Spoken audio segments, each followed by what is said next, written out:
de outras atividades do dia, para sentar, pensar, e eu quase que passo por um algoritmo, assim, os sentimentos são muito parecidos em todas as semanas. O que eu vou falar? Embora a gente já tenha uma pré-definição de tema, a gente tenha se organizado, né, tem uma série de textos que a gente vai trabalhar, é sempre muito desafiador pensar e organizar uma aula para trazer aqui, porque, por exemplo, eu já dei aula em cursinho pré-vestibular. Cursinho pré-vestibular, você chega lá, fala aquilo que provavelmente vai cair nas provas, aquilo que você já viu em outras aulas, e você apresenta o conteúdo para as pessoas. Uma aula na escola bíblica, na escola de sabedoria, para a igreja é bem diferente, e eu até confesso que é um desafio maior e por isso mais interessante. Na aula de hoje, eu vou apresentar para vocês um conceito de Immanuel Kant, um filósofo do iluminismo ali, daquele período da história, qual eu comentei na última aula, né? Falei um pouco desse período na última aula que eu tive com vocês, e a gente vai conseguir trabalhar esse conceito para tentar responder algumas perguntas que são interessantes, que, ao meu ver, deveriam nortear em algum grau o nosso questionamento sobre as nossas vidas espirituais, mas Kant trata ele no nível intelectual. Trata esse conceito no nível intelectual para a gente conseguir compreender um pouco mais sobre o comportamento humano em relação ao seu crescimento, em relação ao seu desenvolvimento. Hoje a gente vai, por isso eu coloquei aqui, desenvolvimento intelectual e espiritual, um caminho para fora da menoridade. Menoridade é o conceito kantiano, e quando eu falo aqui de desenvolvimento intelectual e espiritual, eu vou apresentar o conceito que Kant traz para a questão intelectual, mas posteriormente eu vou trazer ela para o nível espiritual, para a gente responder algumas perguntas. Pode passar São essas perguntas que eu acho que a gente teria interesse de conversar hoje. Por que em algum momento paramos de querer crescer em Deus? Por que acontece isso? Em algum momento, assim, às vezes a gente aceita Cristo, tem um momento de conversão, um ápice, né? Boas histórias, ali foi o momento que eu comecei. Mas por que chega um momento que a gente fala, não, tá bom já aqui? E quase sempre é um nível muito baixo, né? Se a gente para colocar em perspectiva com aquilo que Deus quer, aquilo que Deus tem para fazer, está sempre um pouco abaixo. Outra pergunta: por que nos acomodamos com sempre saber de Deus através de outras pessoas? Isso daqui é muito comum. A gente sempre se acomoda assim, alguém dirá de Deus para mim, alguém lerá a Bíblia para mim, alguém interpretará para mim, e não excluindo a missão dos mestres, dos professores, não é sobre isso, mas há um acomodar-se também. Por que há esse acomodar-se, né? Não, eu prefiro que seja assim, eu não vou pegar para ler, eu não vou buscar desenvolver uma conversa com Deus. Por que a gente faz isso? Eu considerei também essa questão interessante. Se a gente vai falar de desenvolvimento, talvez esteja ali a resposta. Fazemos assim por humildade ou por preguiça? Será que a gente se comporta dessa forma por humildade? Eu também achei essa pergunta interessante. Será que a gente... Não, eu sou humilde, eu não consigo compreender muito bem as escrituras, é por humildade que eu não quero me desenvolver em Deus. Ou é preguiça, né? Porque a preguiça também é algo comum, né? A gente tem preguiça de fazer um monte de coisa, tem preguiça de se exercitar, tem preguiça de ler, tem preguiça de orar, enfim... As boas perguntas já trazem a semente da resposta, né? Tem um pensador brasileiro que diz isso. Fé é sinônimo de baixa intelectualidade? Também é outra pergunta que se tem, né? Não, a pessoa que tem fé, um homem de Deus, é uma pessoa intelectualmente muito fraca, assim.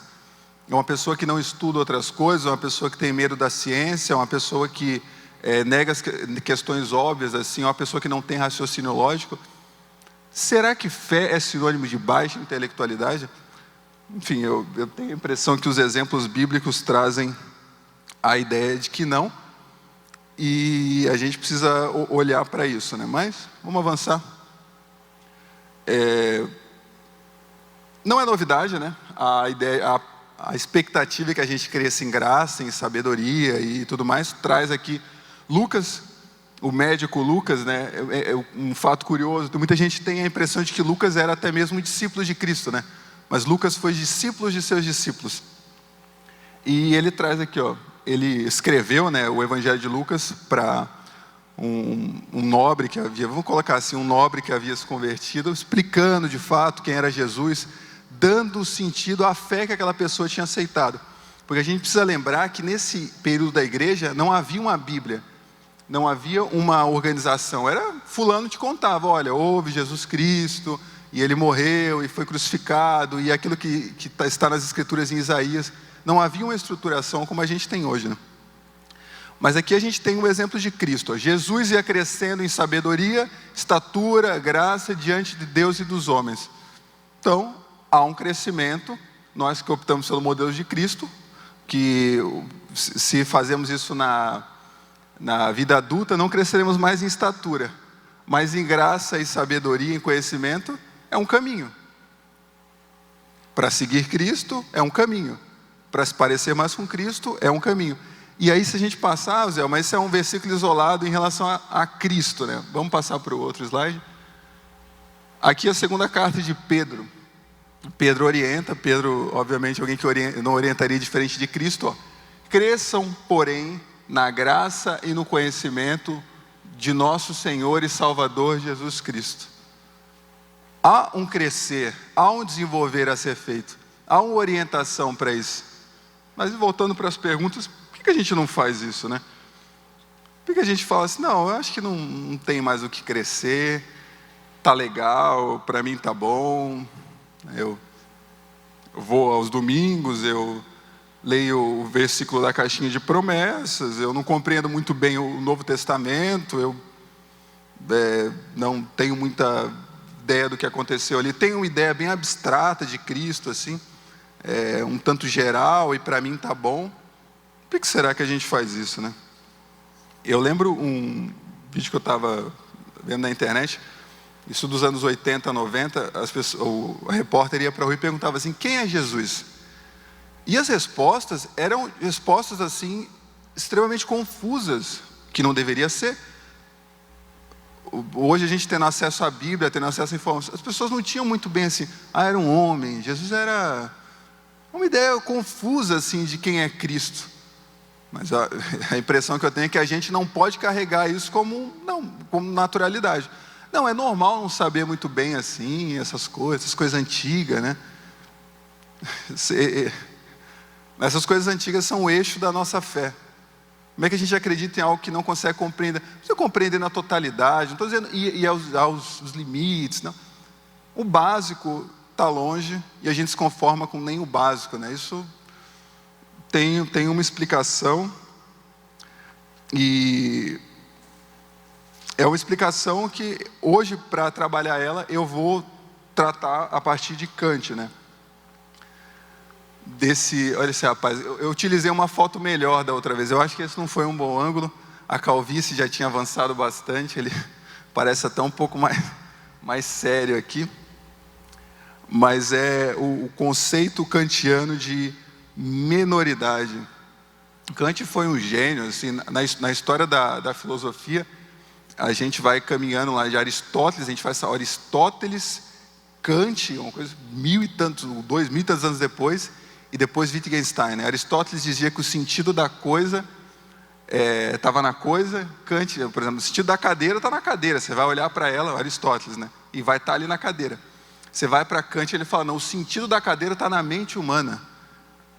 É um salto filosófico absurdo. E aí depois Wittgenstein vai dizer que o sentido da cadeira está na relação entre o homem e a cadeira, né? Está na relação, está no fato, né? A cadeira no mundo. Mas não é sobre isso a aula. A gente vai falar sobre a menoridade em Kant. Só disse isso para mostrar que foi um gênio e alguém que vale a pena darmos atenção. O conceito de menoridade em Kant, ele traz ali, na época do esclarecimento, do iluminismo, para incomodar as pessoas. Isso daqui não é um dos textos mais complexos do Kant, é um texto simples. Ele que escreveu coisas que vou recomendar para vocês, é A Fundamentação da Metafísica dos Costumes, um livro aí para tirar você do comodismo. Um livro muito difícil, dá para ler 10 vezes a mesma folha e ficar incomodado, mas vale a pena o exercício intelectual. Só que esse texto aqui de Kant, ele escrevia para o público em geral, mas ainda assim provocativo. E aí o que é que ele traz como menoridade, essa palavra, né? Menoridade, para fazer as pessoas pensarem e se incomodarem com o seu nível intelectual. Vamos lá. Menoridade é a incapacidade de se servir do entendimento sem a orientação de outrem. Ou seja, né, eu não sou capaz de me servir do meu entendimento sem que outra pessoa me explique. É a menoridade. Ok, mas isso aí é normal, né? Acho que todo mundo tem esse momento na vida, em relação a certos temas sempre teremos, mas tal menoridade é por culpa própria, se a sua causa não reside na falta de entendimento, mas na falta de decisão e de coragem e de servir de si mesmo, sem a orientação de outrem. Ou seja, Kant não vem aqui e fala assim, ó, se tu está querendo saber das coisas por outras pessoas, é porque você vive nessa menoridade. É porque você é assim mesmo. Não. A menoridade é quando você está nessa condição, não por falta de entendimento que há um caminho para seguir, não por falta de um entendimento que há algo a se desenvolver, e sim porque falta coragem, falta decisão. Você realmente, não, pô, mas se eu... Será que eu vou pegar para ler a Bíblia e vou ir mesmo? Mas eu sei que amanhã vai dar preguiça, eu sei que eu já tentei e não deu muito certo. Será que se eu for falar com Deus, será que se eu firmar um compromisso? Aqui, obviamente, Kant está tratando da questão intelectual, porque ele notou já naquele tempo que era muito comum, e hoje, infelizmente, não é diferente, as pessoas preferem que alguém sempre conte a história para elas. Explica, não me explica aí em 4, 5 linhas. Por quê? Porque eu prefiro que seja assim. Eu acho mais agradável só te ouvir falar do que eu buscar as experiências, do que eu buscar entender, do que eu pegar o livro e falar assim, não, eu estou a fim de entender isso aqui. Kant define essa condição, essa experiência de essência de menoridade. E aí ele vai um pouco além, né? Eu acho que eu coloquei o slide, que eu achei até um pouco pesado, mas Kant define da seguinte forma. Pode até voltar para não confundir o pessoal, acho que... Isso.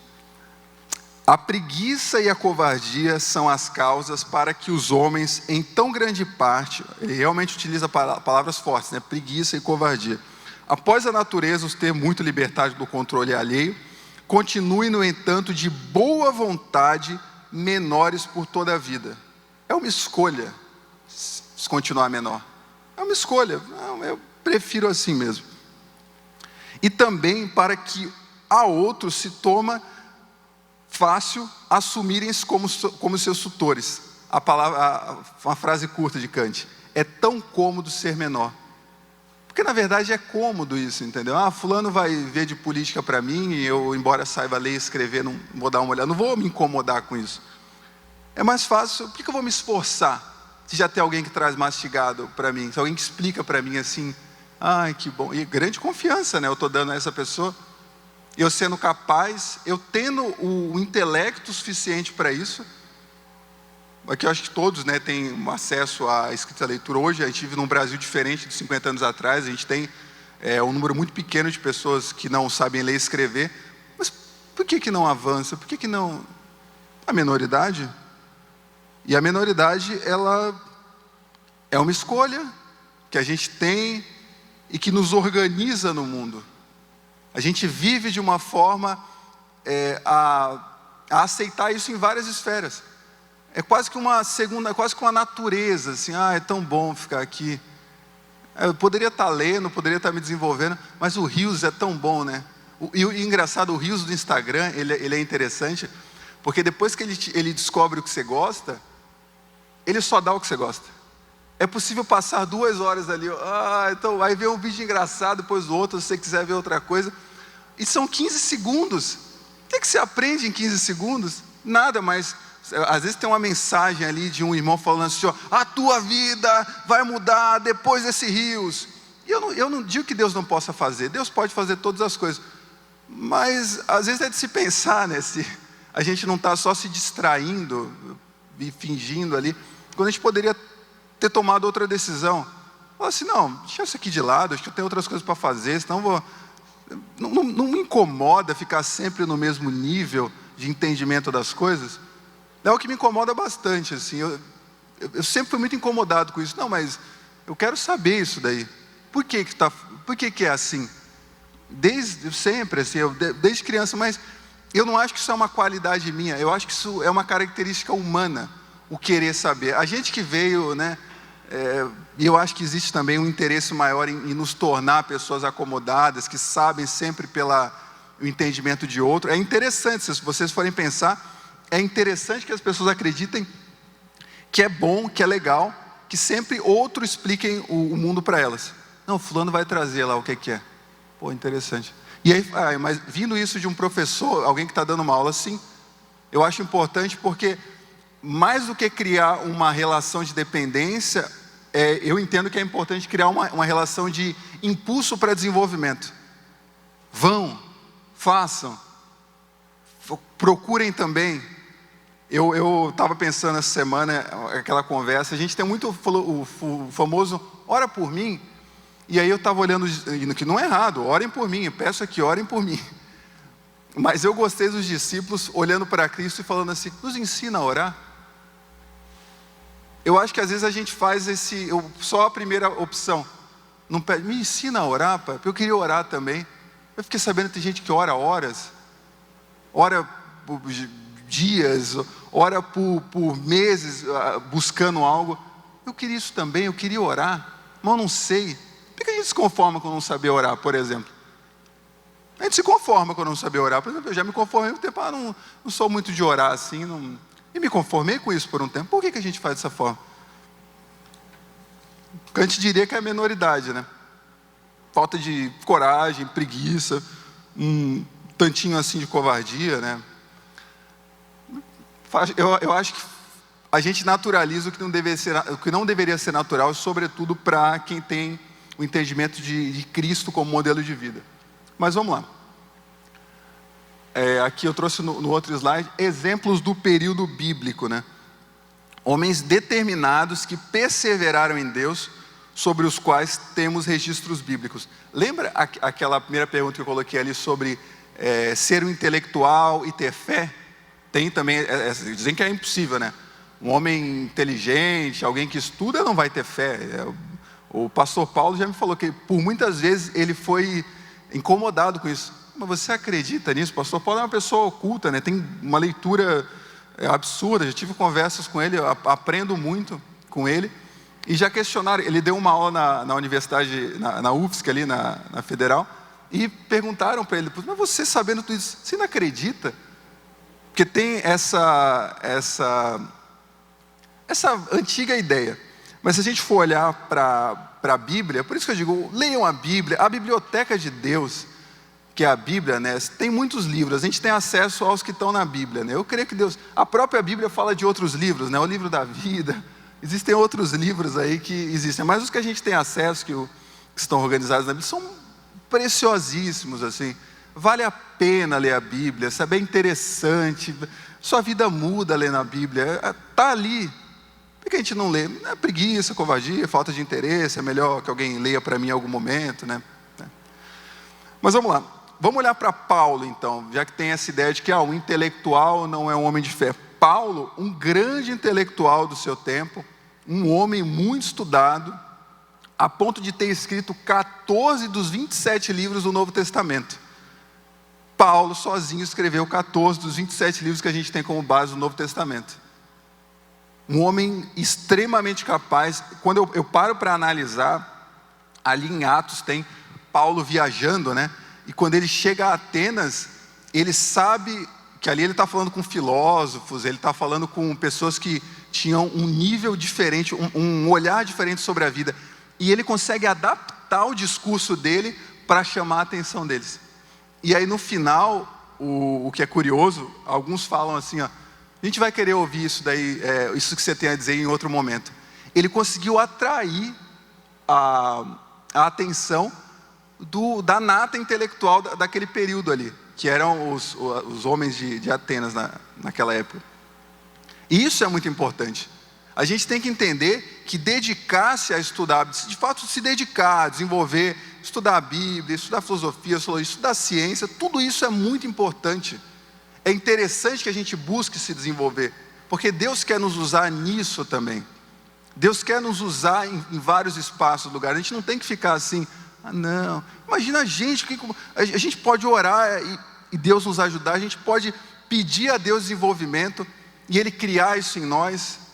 Quem não tem sabedoria peça, não é isso que a gente tem em Tiago? E a gente também tem aqui na Bíblia uma coisa que é muito interessante. Se vocês forem ver, quando Paulo se converte no caminho para Damasco, talvez ele pudesse passar a vida com aquela experiência, contando aquela experiência. Não, que eu vim, aí veio ali uma luz, é uma experiência maravilhosa. Eu ficaria sempre muito emocionado ao ouvir Paulo contando. Mas Paulo não se conformou só de ver a luz, ficar cego, vir um homem ali e devolver a visão dele. Ele quis mais. Paulo, com a mesma força que buscava compreender ali e perseguir os que eram de Cristo, ele virou e falou, eu vou para cima da mesma forma, para dentro do caminho de Cristo. E foi até o final. E teve a morte que teve. Outro nome também que passa ali em Atos, homens cheios do Espírito Santo, pessoas que perseveraram, entenderam a importância e foram para cima. Não ficaram assim, não, vamos fingir que não tem um caminho maior. Vamos fingir que não tem um outro nível em Deus. Apolo,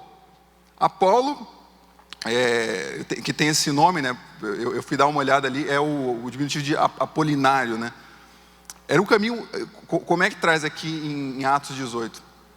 Era instruído no caminho do Senhor, fervoroso, de espírito fervoroso, e falava e ensinava diligentemente as coisas do Senhor. Um homem que pregou para os judeus com tanta veemência, depois que ele conheceu a Cristo, dentro das sinagogas, de uma forma tão capaz, tão eloquente, tão dedicada, que muitos se convertiam. Porque precisava de gente também para fazer esse discurso mais difícil. Tinha os judeus ali com uma base religiosa milenar dentro da cabeça deles. E Deus precisou desses homens também. Homens intelectuais, homens que tinham se dedicado a entender a palavra, se dedicado a entender Cristo. Homens que não se conformaram com a menoridade espiritual. Porque eles poderiam ter se conformado. Todos nós temos esse momento na vida. Vamos nos conformar com a menoridade espiritual.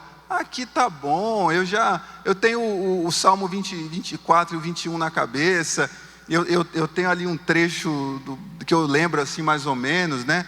Eu sei que Deus criou o mundo e Jesus morreu por nós, aleluia, tá bom. Tá bom por quê? Por que tá bom? Tem muito mais para avançar, tem muito mais para saber, tem muito mais para a gente viver em Deus. Não, tá bom, isso aí tá legal para mim, isso aí E aí, mais uma vez eu digo, isso é humildade ou preguiça? Não é, porque a gente fica ali, não, tá legal para mim aqui, tá interessante. E eu acho que a gente precisa, sabe, primeiramente olhar, né? Eu sei que é muito difícil olhar ou encarar essas questões, porque elas nos mexem por dentro, e como eu estava comentando no início aqui, quando eu vou durante a semana preparando a aula, eu vou olhando para mim. Porque eu não quero chegar aqui e falar uma coisa que ou eu não estou vendo ou eu não busco viver. E eu olhando, por exemplo, eu busco viver isso. Eu me cobro bastante. Porque eu sei que Deus tem para a minha vida como tem para a vida de cada um dos irmãos. Mas não vai fazer assim, estou sentado aqui, eita, espero que o Espírito faça em mim. Desse jeito? Graça maior? Está aberta, abriu a porta, rasgou o véu do templo, entre, vá, busque a Deus, está aí. É algo tremendo, é algo gigantesco que Deus tem para nós. Mas precisa fazer o mínimo. Precisa pegar a Bíblia com vontade, sabe? Ler a Bíblia querendo compreender a Bíblia, pedindo a Deus, Deus, eu não entendo. Move o teu espírito dentro de mim para eu conseguir compreender melhor. Muito do que Deus tem para nós vem e virá a partir do nosso comprometimento. Do quanto a gente... Se for ver ali, o povo de Israel tinha a promessa da terra. O próprio Deus trouxe eles para aquele ponto. E aí chega lá, volta, Josué e Caleb, né? Os únicos dois que falaram assim, não, nosso Deus falou é a gente e os outros. Qual que foi a postura dos outros? Né, isso aí não tem condição não. Isso aí não vai dar certo, porque eles são muito grandes. Ou seja, se colocou numa situação, fosse Josué e Caleb no mesmo lugar, está entendendo que existe também da nossa parte uma força, porque quem deu a vitória foi Deus. Você vê tudo que eles fizeram ali, até a organização da tomar. A primeira cidade foi Jericó, né? Na hora que eles passaram o Jordão ali. E aí eles vão rodeando uma cidade, tudo muito espiritual. Mas precisou ter um momento de convicção. Falou assim, não, Deus vai fazer. Vamos para cima. Quem nos guia é o Senhor. É preciso ter isso. Eu acho que a gente fica esperando muito do Deus que já faz muito, muito, muito por nós, mas a gente não quer fazer nada. A gente quer sentar do lado da Bíblia sabendo ler, porque a gente sabe que em outro momento da igreja, no início ali, igrejas mais tradicionais como a Igreja Evangélica Assembleia de Deus, que uma igreja mãe, que eu vou até comentar dela hoje também, pessoas que não sabiam ler, se letraram através da Bíblia. Vontade de conhecer. Hoje a gente sabe ler, tem Bíblia no celular, tem 15 Bíblias em casa, tem os vídeos. Isso aí, eu vou no meu rios aqui que vai dar tudo certo.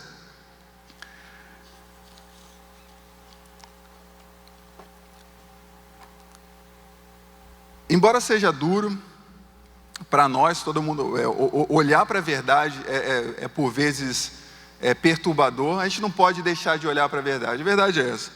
O Kant organiza muito bem o conceito de menoridade, se aplica à nossa condição atual espiritual por muitas vezes, né? Essa preguiça, essa covardia, essa falta de vontade de conhecer e avançar em Deus, que nos impossibilita de vivermos coisas maravilhosas. Só quem pisou na água foi Pedro, na história da humanidade, né? Jesus e Pedro andaram sobre as águas. Afundou depois, mas os críticos dizem, mas depois afundou. E você andou quantos passos sobre as águas? Você andou quantos passos? Eu nunca andei nenhum. Pedro, mas andou. Botou o pé e andou, e só afundou, porque é muito difícil também. Na hora que começa a acontecer, a gente tem dificuldade de acreditar, mas é Deus fazendo.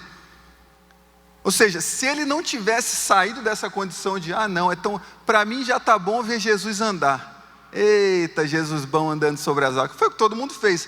Pedro falou, não, eu quero andar também. Deixa eu botar o pé aí. Eu quero saber como é que é isso. Há mais para viver, há mais de Cristo, há mais. Há um caminho maior, há outro nível do que isso que a gente costuma se acostumar. E é para isso que foi chamado. Aquele rio de Ezequiel 47, o anjo vem mais um pouco, e você vai, tem mais, entendeu? Tem mais. O anjo vem mais um pouco, tem muito mais de Cristo, muito mais de Cristo. É possível viver uma vida muito mais interessante, e é essa vida que Deus tem para nós, muito mais incrível. Mas por que a gente não avança? Porque a gente falta vontade, convicção, e o ser humano tem se acostumado com uma certa preguiça, né? Porque é bom, é bom não ler, ficar sentadinho assim, daqui a pouco eu vou lá no culto, aí já tira a culpa cristã, né, de frequência. Mas avançar em Deus é diferente, é assumir compromisso, é falar assim, Senhor, eu vou estar contigo em 30 madrugadas, mas é toda madrugada, que essa madrugada vai dar 8 graus né, a temperatura, mas não é nessa que eu vou estar conversando. É esse tipo de comprometimento que Deus espera. É esse que a gente tem que ter para sair da menoridade. Senão seremos sempre isso daí, isso que flutua, que não adentra, que não vai no profundo. A gente serve um Deus tão profundo, tão incrível, capaz de fazer coisas maravilhosas, interessado em nos apresentar coisas incríveis, e a gente fica ali, Senhor, meu pastor, não. Sim, mas leia os outros salmos, leia salmo inteiro, leia os livros. Assim, eu não gosto da ideia de ler a Bíblia inteira. Vá lendo um livro de cada vez. Vou pegar Atos para ler. Ali você já vai começar a ver como a força do Espírito Santo moveu a igreja de uma forma que hoje eu acho que a gente até negligencia em algum grau, né? Eu lembro quando eu era jovem, como a gente orava para alguém ser batizado com o Espírito Santo. A gente acreditava que ali havia uma força diferente, a gente orava por isso. Estou orando para um fulano para Deus batizar. Hoje a gente não acredita nisso, parece. Meus amigos, eu não conheço ninguém que fala assim, eu estou buscando a Deus aí para ser batizado, Zé. Ninguém fala isso comigo. Ou Deus já batizou todo mundo, ou a gente em algum momento se esqueceu. Porque há ali, no meu entendimento, um caminho para fora da menoridade, para fora desse comodismo. Se você olhar para Atos, gente que era batizada hoje, recebia amanhã, já estava evangelizando. Eu estava vendo aqui no último domingo, o nosso pastor Paulo comentando, que no começo da fé dele, a força, quando ele se converteu, no início, meses depois, já estava na rodoviária falando do amor de Cristo.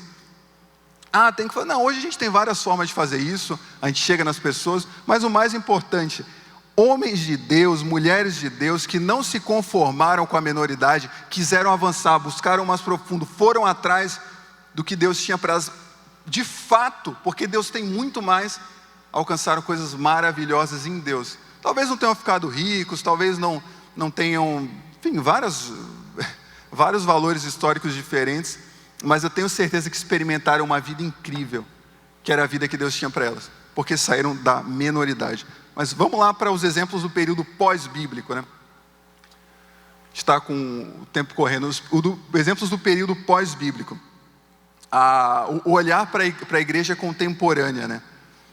Porque se a gente pedisse hoje para o pessoal falar assim, conta um pouco ali do teu início de fé, todo mundo teria uma história interessante, ou a maioria teria, não, ali no começo, irmão, era incrível, era o primeiro amor, enfim, são várias histórias que a gente consegue contar. Mas se a gente perguntar hoje, quantos de nós que estamos aqui, estamos buscando de fato algo em Deus, decididos no coração, definiram assim, Deus, eu quero mais de Ti, eu estou buscando isso, a gente vai notar um número diminuído. Às vezes não é nem bom perguntar, deixa a pergunta retórica, né? A gente responde para nós mesmos. E é curioso isso, porque nesse período também havia, mas nesse período pós-bíblico, é interessante a gente poder olhar, que há um se conformar tão forte que faz sentido com o que a gente vive. Antigamente, quando alguém tinha ali 7, 8, 9, 10 anos, já estava ajudando o pai. Isso aí os irmãos que já estavam ajudando o pai, a mãe. O que a gente mais tem é a história de avó, não, com 12 anos eu já estava no campo trabalhando. Mas eu acho que o nosso entendimento, enquanto sociedade, se alterou bastante, que a adolescência, ela se alargou muito. Hoje você fica adolescente por muito tempo, assim. Hoje é natural ser adolescente até os 30 anos. Dizem que os homens vão na adolescência até os 40, né? Isso é muito estranho. Mas se a gente transportar esse conceito para dentro da vida espiritual, eu também entendo isso. A gente está alargando a adolescência espiritual muito. É possível ser um adolescente espiritual quase que até o fim da vida. E o adolescente é o quê? O adolescente é aquele que não tem responsabilidades, aquele que não toma responsabilidades em relação às coisas. É aquele filho muito pequenininho, que é natural, todo mundo tem o início na fé. Isso é natural, isso é comum, é o crescimento, nasceu de novo, está aprendendo. Mas parece que fica muito tempo, e aí fica ali. Por quê? Porque se conforma com a menoridade, se conforma com ser menor nesse aspecto. Não no menor da humildade, porque o ser humano ele é capaz de se orgulhar até da própria humildade. A gente é incrível, o ser humano é incrível. Mas esse período de adolescência da fé, ele está muito grande. ele está gigantesco e a gente se acostumou com isso e dá trabalho até falar sobre isso, porque a gente naturalizou que isso fosse dessa forma, a gente aceitou. Essa é a realidade, a gente aceitou. Porque também é prazeroso, em algum grau assim, é mais fácil lidar com tantos adolescentes, quando a gente tem uma determinada perspectiva. Porque decisão, compromisso, assumir responsabilidade, hoje tem essa, pagar boleto, sabe, assumir realmente as coisas, é coisa de adulto. É aquele filho que fala assim, não pai, estou aqui para ajudar. A gente tem, as gerações anteriores eram muito assim. Meu pai conta a história dele, muito cedo estava trabalhando com meu avô, vendendo fruta em cima de caminhão, muito cedo, não tinha esse negócio assim de ficar. Hoje os adolescentes, né, qualquer coisinha, não, é humilhante fazer isso aí. O que é que vão falar dos meus amigos na escola? Meu pai conta a história que ele chegou a vender doce na rua, colocou a caixinha assim. Depois Deus abençoou, ele teve uma vida diferente, bem melhor, graças a Deus. Enfim, que refletiu na minha vida e na do meu irmão. Mas ele chegou a vender nas construções e não tinha problema nenhum. Mas porque assumia a responsabilidade dentro de casa. Não ficava adolescente. Isso meu pai tinha 14, 15 anos, mas já se comportava como... Hoje seria um adulto, um cara que bota a responsabilidade e fala, pai, não vai faltar porque todo mundo vai trabalhar. E a gente vê isso, sabe? É triste. Eu digo isso, hoje eu tenho 30 anos e tenho certeza, fui adolescente espiritual muito mais tempo do que deveria ter sido. Muito mais tempo. Fiquei muito mais tempo na adolescência espiritual e foi naturalizado isso para mim também. Não lembro de chegarem a me cobrar nada assim, não, você é um meninão e tal, vamos lá, que legal. Eu acho que a gente pode começar antes, eu acho que o compromisso tem que vir antes para viver logo. Às vezes não está vivendo aquilo que Deus determinou, porque não assumiu compromissos ainda. E outra coisa importante, tem que parar de esperar ter prova para assumir compromisso. Aí na prova... Eu lembro quando eu terminei de ler a Bíblia inteira, eu estava numa dificuldade absurda. Só eu e Deus sabiam o que eu estava passando. Li a Bíblia inteira, aí eu precisava. Não precisava. Não precisava. Hoje leio com mais alegria, hoje Deus tem abençoado, tem feito o que eu nunca imaginei na minha vida. Mas hoje leio com mais tranquilidade, entendo a importância. Então não espere prova, não espere dificuldade, assuma compromisso, sabe? Entenda a importância. Mas vamos lá para alguns exemplos de homens de Deus. Vou beber uma aguinha aqui. John Wesley, um grande pregador, um grande homem de Deus, que tem essa frase aqui maravilhosa: dai-me 100 homens que nada temam senão o pecado e que nada desejem senão a Deus, e eu abalarei o mundo.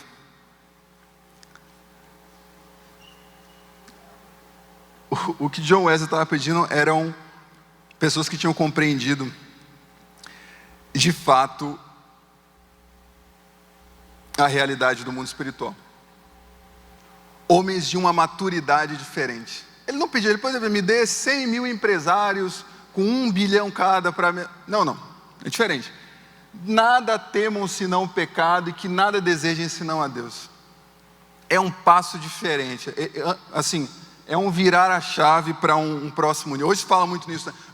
Você tem que ir para um próximo nível. Isso, o próximo nível de Deus é descendo um pouquinho mais. E vale a pena. Vale a pena, porque é nesse nível que a gente vai conseguir ver o sobrenatural de Deus, atingir aquilo que Ele tem para nós. Vamos passar para o outro ali. Opa. William Seymour. Esse aqui foi um dos principais nomes do avivamento da Rua Azusa. Um avivamento que tocou fogo nos Estados Unidos. Um homem de oração. Uma característica de quem está buscando abandonar a menoridade ou abandonou a menoridade é a oração. É um caminho e uma vida de oração. Jonathan Edwards, que eu não trouxe, chegava a orar 13 horas por dia. Eu não estou dizendo que ninguém tem que orar 13 horas por dia. Pode orar. Orar, quanto mais puder orar, ore. Mas quem faz isso está em outro nível. E é um nível de decisão. A gente tende a pensar, não, ali era uma chamada específica e tal.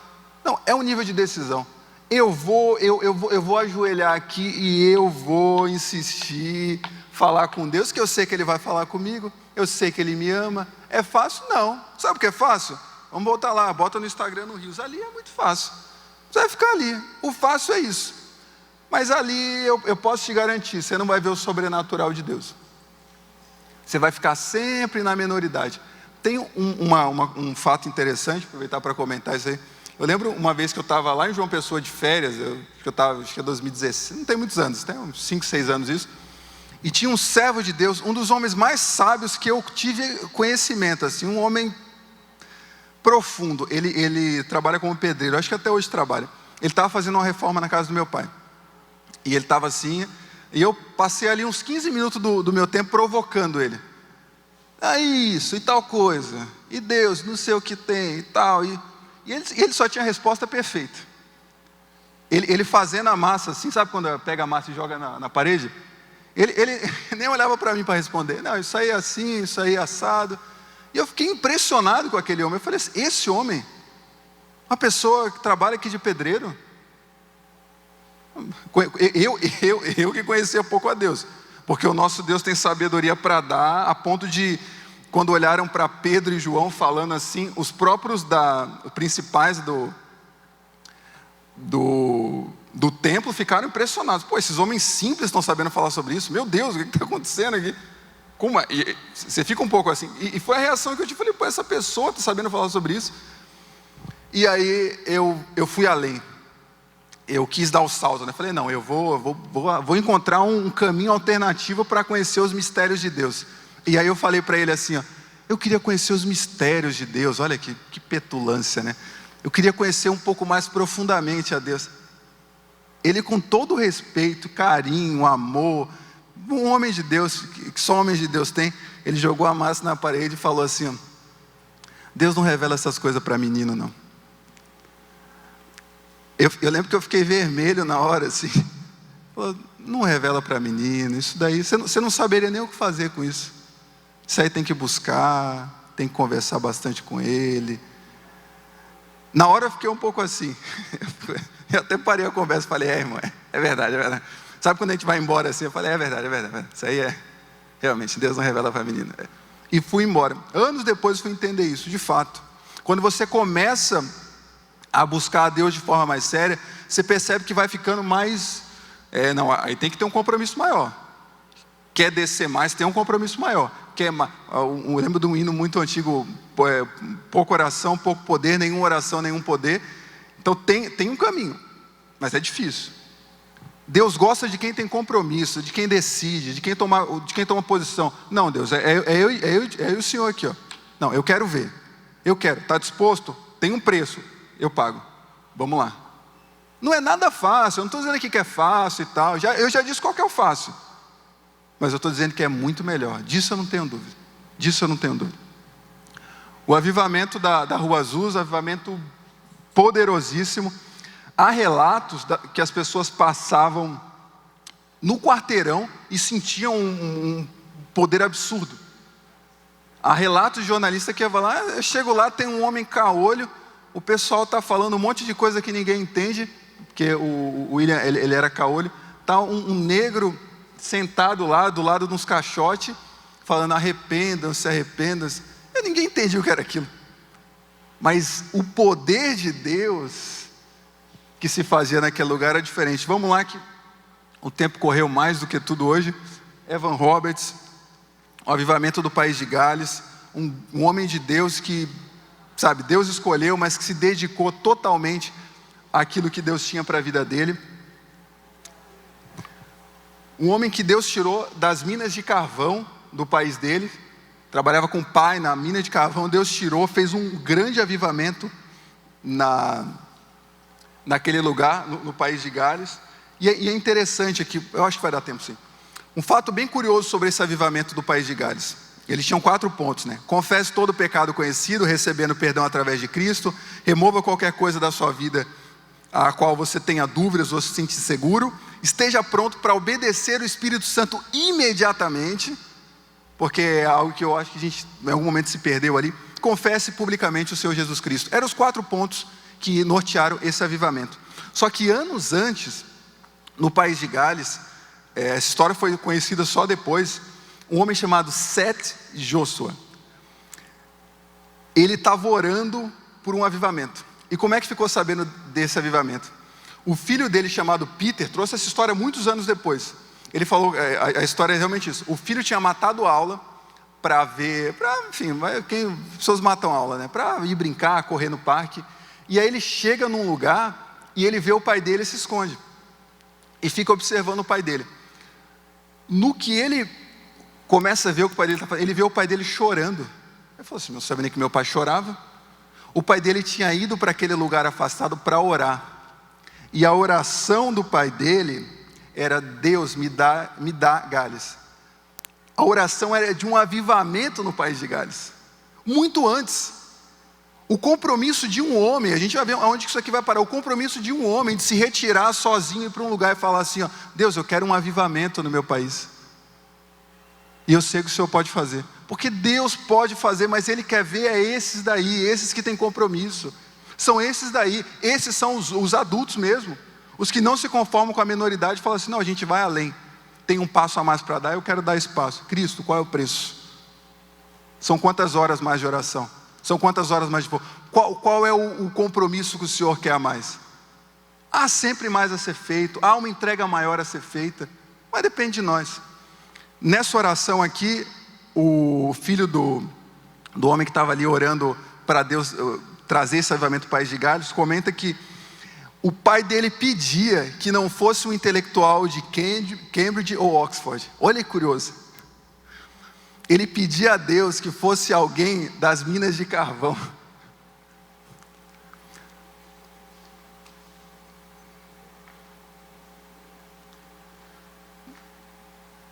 Deus ouve oração.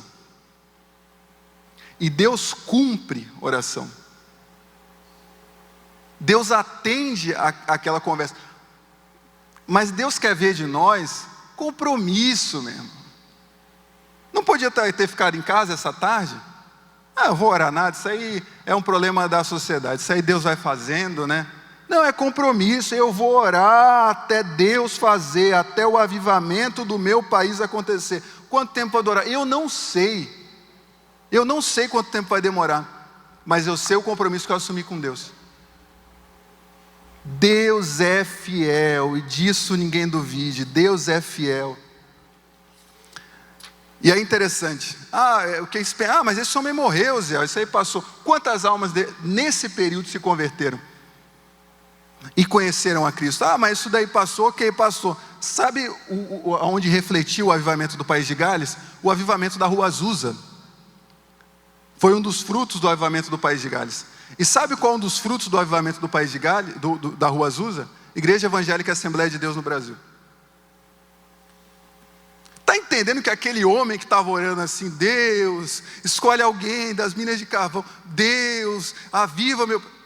Lá no país de Gales, aquele homem que estava falando lá com Deus, que a gente nem sabe, que nem entrou na história, que se o filho não conta depois, aquele homem saiu da minoridade. Aquele homem falou assim, não vou me conformar. Mas está todo mundo aqui numa paz, numa peace and love. Eu conheço o meu Deus, eu sei que tem mais, eu sei que Ele requer compromisso, eu quero mais e eu vou buscar mais de Deus. Vamos passando aqui, pode passar aqui. Esdras em 2 Crônicas 16. Eu gosto muito de saber quem que escreveu o livro, né? Eu fui lá ver, foi Esdras que se tem como quem tem escrito 2 Crônicas. Pois os olhos do Senhor estão atentos sobre toda a terra para fortalecer aqueles que lhe dedicam totalmente o coração. Os olhos do Senhor estão sobre toda a terra para fortalecer aqueles que lhe dedicam totalmente o coração. Os olhos do Senhor estão atentos sobre toda a terra para fortalecer aqueles que lhe dedicam totalmente o coração. É o que dedica um pouquinho, é o que, quando é legal, pega a Bíblia. Quando me der vontade, eu oro. Quando estiver difícil assim, eu dou uma orada ali, pega uma... Não. Ele está buscando. Cadê? Onde que está? Tem. Vamos passar para o outro aqui. Para encerrar sobre minoridade espiritual. Quando eu era menino, falava como menino, sentia como menino, discorria como menino. Mas logo cheguei a ser homem, acabei com as coisas de menino. Meus irmãos, há muito mais para nós. Deus espera muito mais de nós. Há uma perspectiva de crescimento, sim. Não é para pessoas específicas, é para todo aquele que falou assim, ó, Cristo é o meu Senhor e Salvador. Porque também tem essa ideia de que é para todo, está ali, está disponível. E vai continuar adolescente espiritual, eu acho que é esse o conceito. Vai continuar da adolescência espiritual quem não optar pela maturidade. Deixar ser vencido pela preguiça, pela covardia e pelo conformismo. Vamos orar que meu tempo acabou.